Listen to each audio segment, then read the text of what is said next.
City to Adventure YouTube channel. I'm Eric, and today we are at the River Trail Nature Center. Thank you.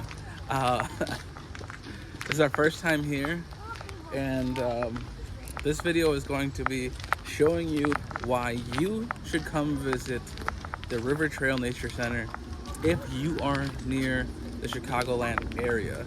This is north of Chicago. I don't know if this is Morton Grove. No, it's actually out. It's not Morton Grove. It's just north. I think it's maybe Northbrook. It is. I'm getting confirmation it is.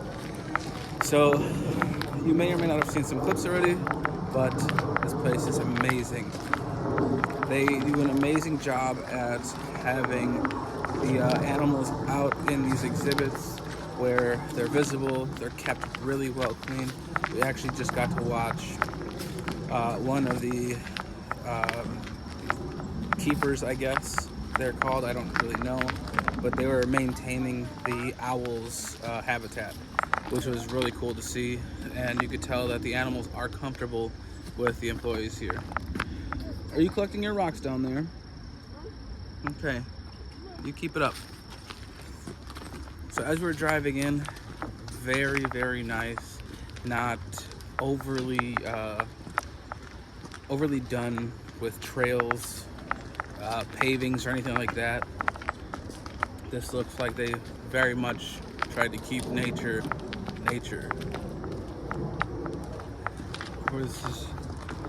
When we were driving in, we saw 3 chipmunks crossing the road, and as we were going up to the main building, they have feeders, which is really cool. So if you aren't regularly seeing chipmunks in your area, you'll see them here, and they are adorable. But they have a coyote in one of the exhibits, some owls, hawks, and inside they have turtles, snakes, a bullfrog. They have some other things too. Definitely worth the trip. Come on, little guy, let's go. If you have young children, like toddler to maybe 5 or 6, their play area inside is really nice. Very youth friendly, very educational.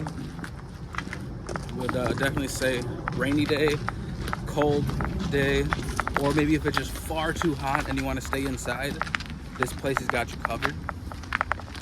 Amazing inside. It was hard to get the little guy out of the building. He was having so much fun. But we're gonna get some more clips, show you around, really take in the area, and then give you kind of our overall opinion at the end when we kind of figure out this place a little bit better. And yeah, show you some more.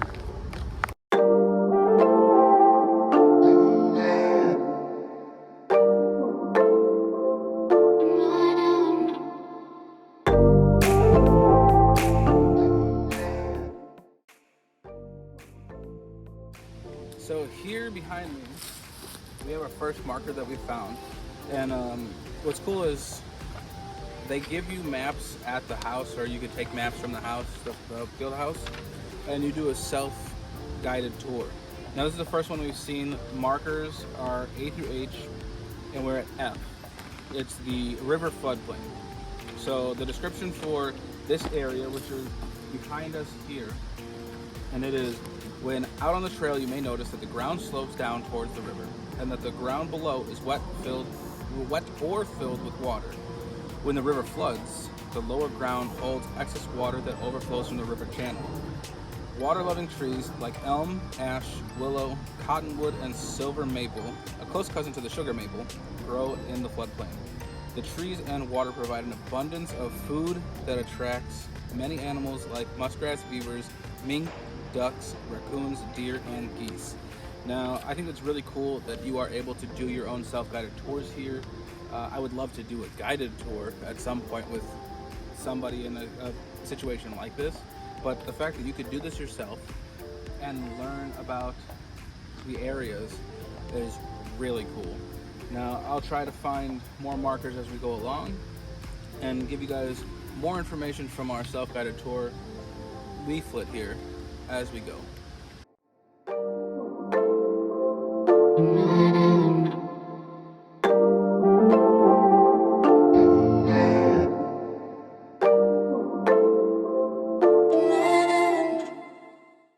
Just past the bridge, which is in eyesight of our last stop, which was for F, now we're finding G.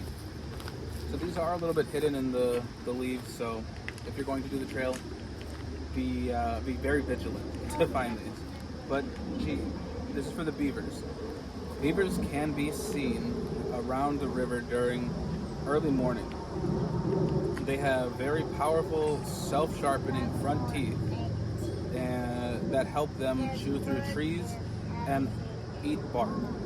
They use the wood for dams, lodging, and food. Beavers build their nest chambers underground near the water. They have to be high enough from the river that they won't flood when the river overflows during the rainy season, but the nest must be low enough to be concealed from predators. With all of its plentiful resources, this forest is an excellent habitat for beavers. So I would think that the reason that they have this marked off is so you can look out and kind of get an idea that this is where the beavers may or may not be hiding depending on water levels. Now, this could all moisten up and flood just to the left of us, actually, on this side, from all the water runoff that we saw by the bridge, and then it would kind of fill the area here. So I wouldn't be surprised if during the rainy seasons, especially spring and fall, kind of that spring more or less area of time, this would have some beavers in it. As I was reading to you guys, I was left behind. But beautiful. On the bridge here for the little water runoff, really nice.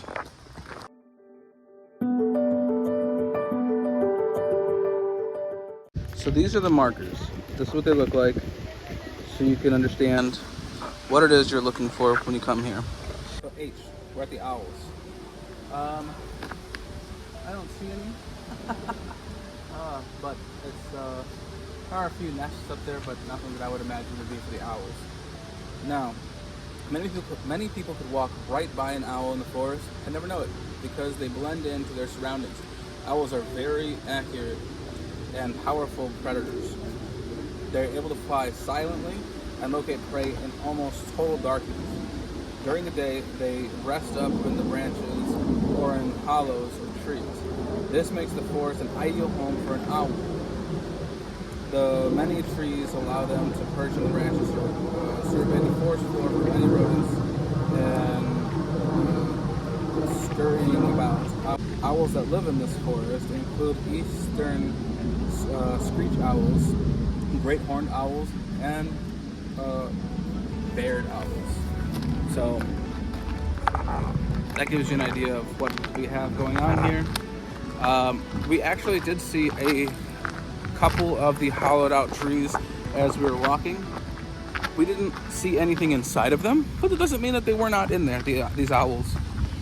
I believe that they typically will sit higher up in the trees when they are resting, because as we just read, something like this low, that's not really good for them. There's a higher likelihood of them being attacked by predators, and yeah, they're not going to want to rest like that. But I'm going to be heading back to the visitor center because I believe that's where the family went. But as we see, the trail continues on this way, and that first marker there is A, and I think this is for the bees, right? No, sugar maple trees. But I can't go back there because it's off trail. But look at that. I'm not sure what all that is. Whether it's a hive or if that's just a cluster of mushroom that's huge. Super cool though. So we're back by the nature play area, keeping a 3-year-old, almost 4-year-old, occupied on a nature hike is a little bit difficult when there's poison ivy and he has to stay on trail. He likes to be touching everything.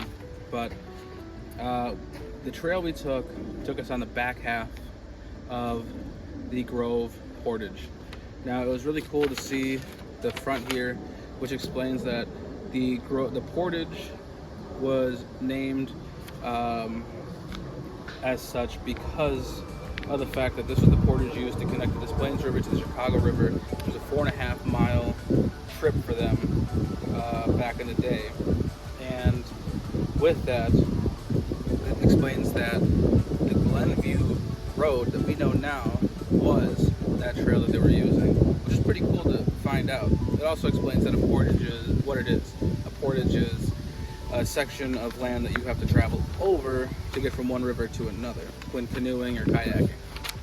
So, the things we missed, A through E, which was the sugar maple trees, which we saw right here at the beginning, the white-tailed deer, which it'll explain more of that, the squirrels on C, woodpecker holes, which would have been really cool to see, but again, we went through the back half, not the front half, and then the Des Plaines River itself.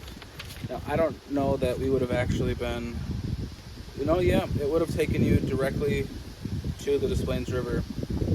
The map here is on the back, so yeah, we definitely missed out on some good stuff, but this isn't going to be the last time we come here. We're definitely going to be coming here far more often. There is a Fall Fest coming up. This should be posted well in advance, so I will put the date on the screen for the Fall Fest. It's free. There's going to be activities for the kids, pumpkin painting. There's going to be food for sale, snacks or whatever. So do bring cash in case you want to purchase some snacks for the kids or anything like that. But admission will be free. Again, where we are, you can see it here. River Trail Forest Preserve. This is a great place. We're definitely coming back. It's a lot of fun. But the kiddo is over here. He's playing in his shelter. So I gotta go join them. Thanks for watching.